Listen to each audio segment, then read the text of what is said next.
একটা বাউল শিল্পী পেয়েছি, তো সেই বাউলকে সারা বাজার ঘুরে ঘুরে খুঁজে আনলাম, এনে এখন আমরা সেই বাউল দিয়ে গান শোনাচ্ছি আপনাদের। আমি মমিন, মমিন স্টোর, আলমডাঙ্গা চুয়াডাঙ্গা মাংস বাজার। আমার ছেলে বসে আছে, এ আমার মুদি দোকান, এই দোকানে বাউল এনেছি, বাউল, এই বাউল।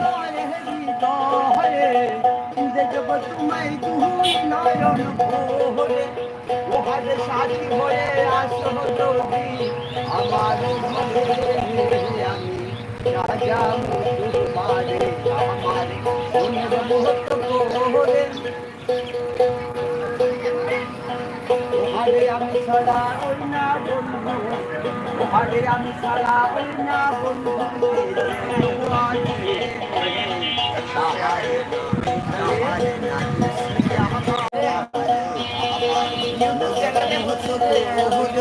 আচ্ছা না কেন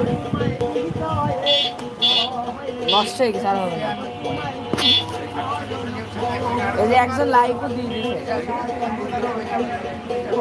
ঘোর ঘোড়ার ডিম বেশি বোঝে, কথা বলেন নষ্ট